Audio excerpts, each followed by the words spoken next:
Kita masuk ke segmen Sapa Dunia untuk informasi mancanegara bersama saya Nanda Aprilia.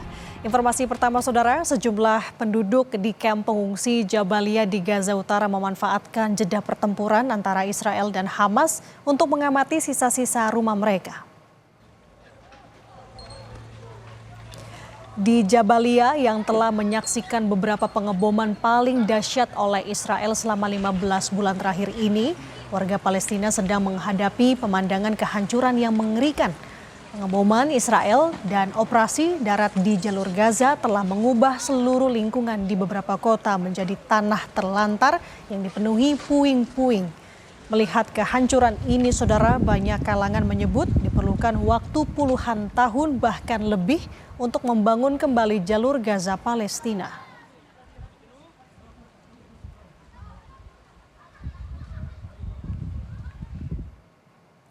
Kantor PBB untuk Koordinasi Urusan Kemanusiaan menyatakan bahwa sejumlah besar bantuan kemanusiaan terus memasuki Gaza melalui penyeberangan Erez dan Zikin.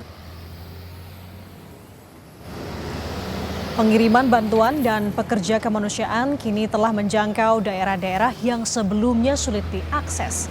Perserikatan Bangsa-Bangsa di lapangan melaporkan adanya peningkatan signifikan dalam lingkungan kerja. Warga Palestina di Gaza Selatan menyatakan rasa puasnya terhadap aliran bantuan dan pasokan makanan komersial ke jalur Gaza. Kini warga Gaza dapat merasakan bantuan yang telah diberikan, yang sebelumnya selalu terhambat.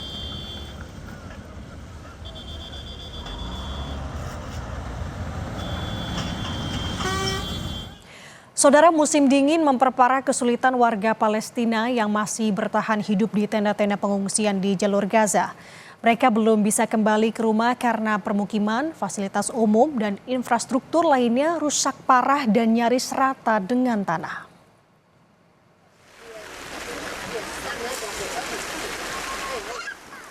Gencatan senjata di Gaza, Palestina menumbuhkan harapan dengan masuknya bantuan kemanusiaan. Serangan-serangan udara Israel juga berhenti, namun kondisi warga masih jauh dari membaik. Sebagian besar dari 2 juta penduduk Gaza yang mengungsi tetap menghadapi kehidupan berkalang derita dan keputusasaan.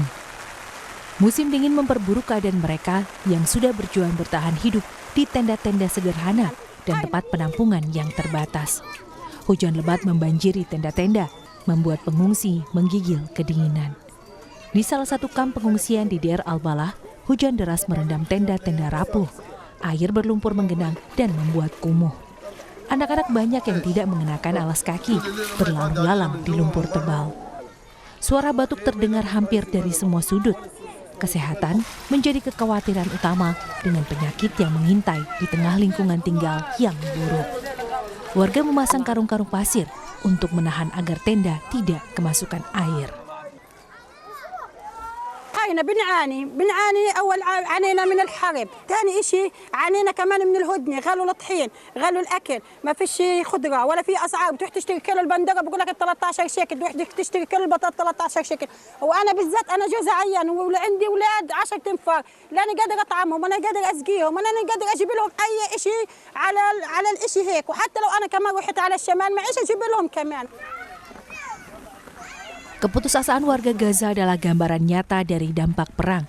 Bahkan gencatan senjata tidak cukup untuk menghapuskan penderitaan yang warga rasakan.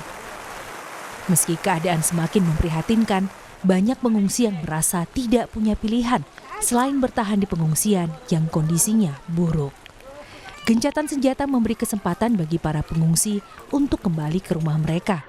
Namun kenyataannya, rumah itu telah hancur dan mereka tidak punya tempat lain untuk bernaung. صارت الهدنة ولحتى الآن المعاناة، يعني المعاناة لما حتى من يوم ما قالوا هدنة وقبل الهدنة احنا بنعاني كثير يعني من الشغلات هذه ومن المطر من الشتاء عامة، إنه يعني بتخش علينا المية وبتدلف علينا من فوق، وزي ما شفت قاعدين بنسوي قناة للمية وصارت الهدنة يعني على الفاضي، يعني المعاناة هي. Menurut laporan terbaru dari Kantor Koordinasi Urusan Kemanusiaan PBB, OCHA, hingga 14 Januari 2025, keadaan di Gaza begitu memprihatinkan. Separuh dari 36 rumah sakit yang ada kini hanya beroperasi setengah kapasitas. Banyak pasien tidak mendapatkan perawatan yang mereka butuhkan. Sementara itu, hampir 88% sekolah hancur atau rusak, membuat banyak anak terpaksa kehilangan kesempatan untuk belajar. Sisa-sisa bangunan sekolah yang masih berdiri digunakan sebagai tempat penampungan bagi pengungsi, menggantikan fungsi awalnya sebagai tempat anak belajar dan berkembang. Dari serangan udara yang berlangsung sengit selama berminggu-minggu awal perang hingga invasi darat yang melibatkan ribuan tentara dan tank, respons Israel terhadap serangan Hamas pada 7 Oktober 2023 telah mengakibatkan kerusakan yang sangat besar di Gaza. Infrastruktur sipil yang menjadi tulang punggung kehidupan sehari-hari hancur lebur, mengakibatkan 90% penduduk Gaza tidak memiliki tempat berlindung. Semua kerusakan ini bukan hanya angka, tapi merupakan realitas penderitaan dan situasi tidak menentu yang dialami oleh jutaan warga Gaza yang hanya menginginkan kedamaian dan rasa aman.